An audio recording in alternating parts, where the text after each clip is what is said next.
Oh, hi. Oh my God. I like totally spaced out. Wow, I spaced out. Okay. Speaking of space, speaking of spacing out, this is one of the decks that we're using today. Okay, so this is for my first decant cancers. And so every zodiac sign is split up into three parts or decants, and so they're all different. So your dates, so this is for people who are born between June 21st and June 30th. And so the key word here is receptiveness. The constellation is Canis Minor, the small dog, who symbolizes reason. So if you watch the Cancer, the second decant video, you'll see that the second decant cancers are the big dog, the great dog. Y'all are the small dog. They're intense. Y'all's says it's receptive. And so your planetary sub-ruler is the moon. What do I say about that? So each decant is ruled by a different planet. Okay? So it says the moon is both your ruler and sub-ruler. And so you tend to be very receptive and sensitive to other people. You see deeply into human nature, and your insight and guidance are often sought after. You would make an excellent teacher or instructor. Oh, maybe that's why y'all got the space cards. Even though you are an emotional person, you are able to sift through facts and arrive at a fair decision. You have an excellent memory for feelings and impressions, both yours and others. So again, this is for my first decant Cancerians, okay? So we're not starting with that. We are actually starting with the romance deck. So what do we have for my Cancers that were born between June 21st and June 30th? June 21st and June 30th. That feels better. June 21st and June 30th. June 21st and June 30th. Thank you, thank you, thank you, thank you, thank you, Spirit. So we have unrequited love in reverse. And so it says there's not enough attraction or chemistry to keep this relationship going. So that's super interesting because this is in reverse.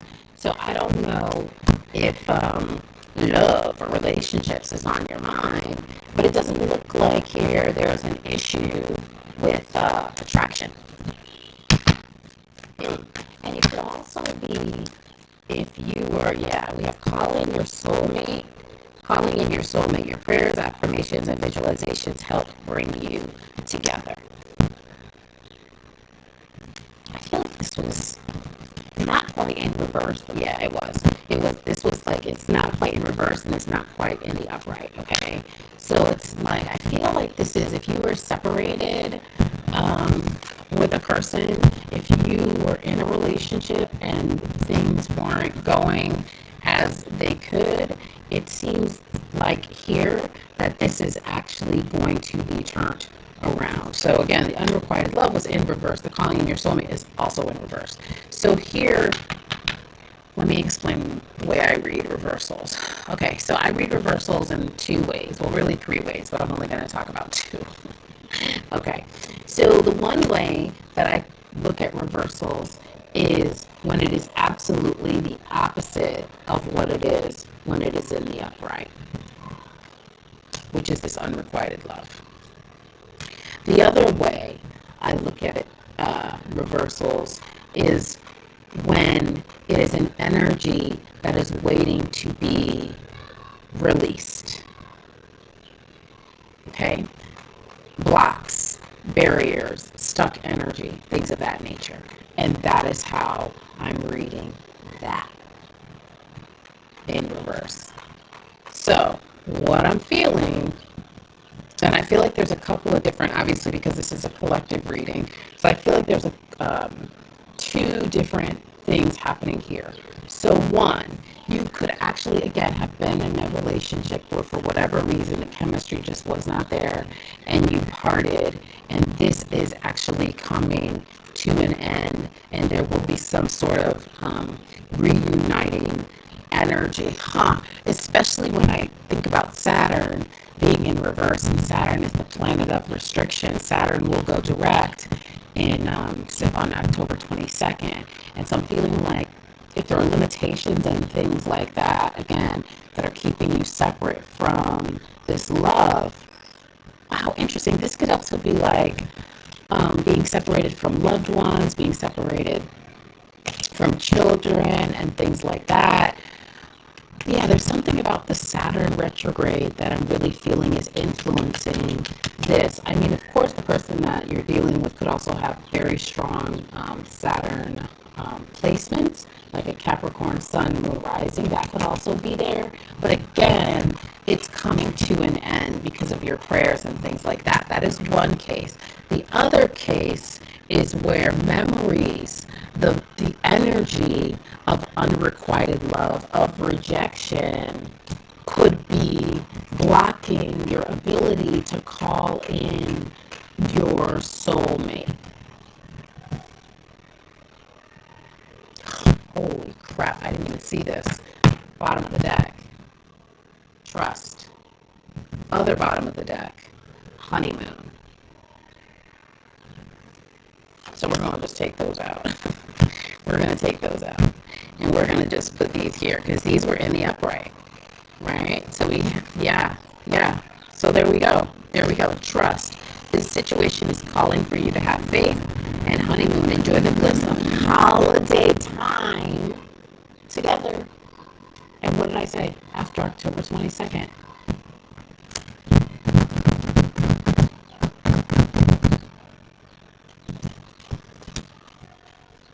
So, drop down in the comments and let me know if this resonates. That's super, super interesting. What is with this? Oh, there was... Oh, see, this is when I wish that I was doing my camera upright so you could see the cards, because hidden under my Mystic Martian Oracle,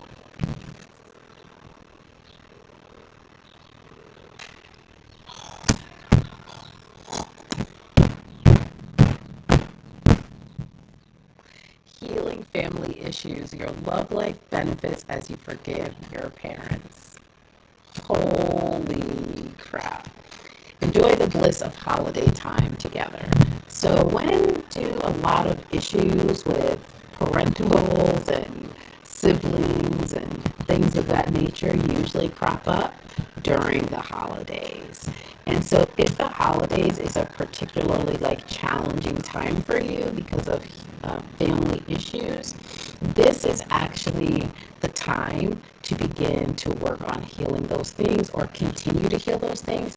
But you have to trust. Not the Martians yet. As much as I want to get to the Martians, I cannot. What do you have for my Cancer? My first decant Cancers. My first decant Cancers. What is the message for them? I didn't. Wow. I literally cannot. I cannot.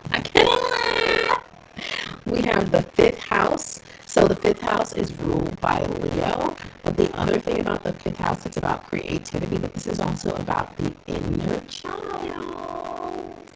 So we got another group of people here. So there could also be a group of people that watch unrequited love in their family relationships. Children of, parents who were volatile or ugly divorces or things like that, or like cheating and things like that of one parent. And that has turned you off to believing that true love is possible. Again, 5th house ruled by Leo, so this also has to do with, it says, passion, play, confidence, children, and creativity. Now, here's the other thing. I wasn't going to read this because I just wasn't going to, because I just didn't think it was needed to be part of the reading. But sitting right here in reverse is passion. And it says, allow your heart and soul to sing with joy. So, again, oh shit, look at the singing. I'm done. I would say I'm going home, but I'm already home. Bam. Allow your heart and soul to sing with joy. What? Do you see that bird singing?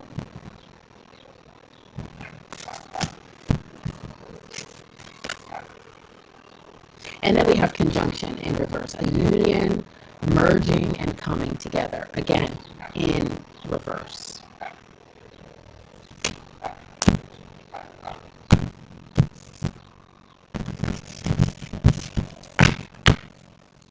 Let me get to these Martians. Not yet. So we already know the vibe. Healing childhood issues. Healing. Yeah. Healing childhood issues. And merging and coming together. And so, yeah, that's what I thought. So, that's great. So we have the 7 of materials. And so this would be this is Pentacles in this deck. And so it's like working on things. Working on things.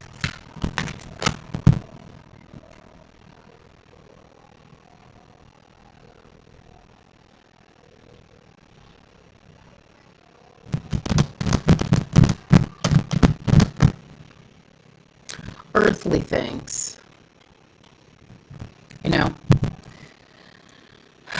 Pentacles has to do with resources. Sometimes we think about money and this and that, but it's also earth. And so because it's earth, it also represents the body. It represents physical things. Pentacles is concerned with things that last. And I'm trying to think about if there's anything else I want to say about this. Let me see what she says about the 7 of Pentacles.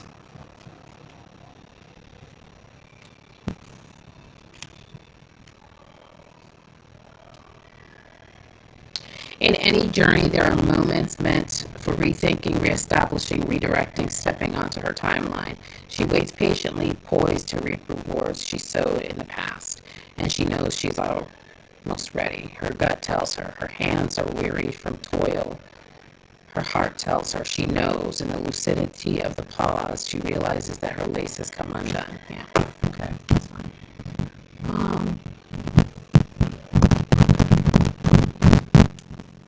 It's on the other side. I was looking for the 7 of Pentacles. Everything is always on the other side when I do these readings. So yeah, it's like working on the things, paying attention to the things, looking at what's been created. Oh, I did talk about that Saturn retrograde, didn't I? So anytime we have a retrograde, it's time to rethink, it's time to revisit. And so, with that Saturn energy, that limitation, it's like looking at the things that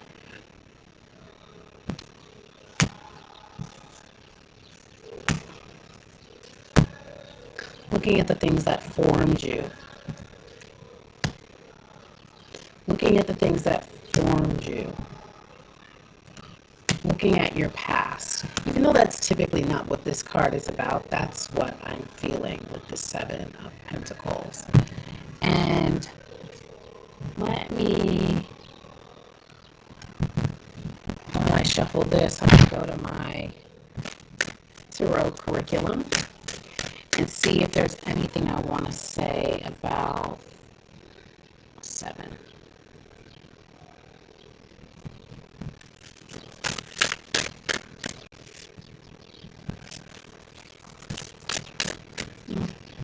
Options and challenges. Yeah, options and challenges. So Yeah, looking at the things that formed you, looking at the things that made you, looking at the things that challenged you. Yeah, I feel complete. Great. So, what else do we have here? Yeah, what else do we have here?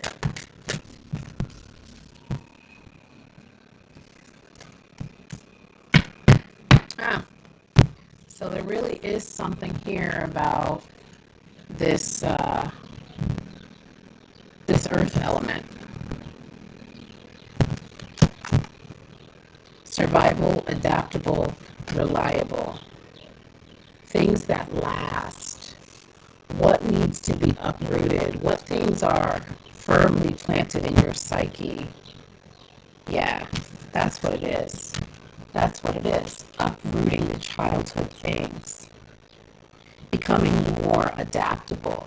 We don't always think about earth signs as being adaptable. We think of them as being very, sturdy and sometimes inflexible when we think about Taurus, when we think about Capricorn, when we think about Virgo, right? Very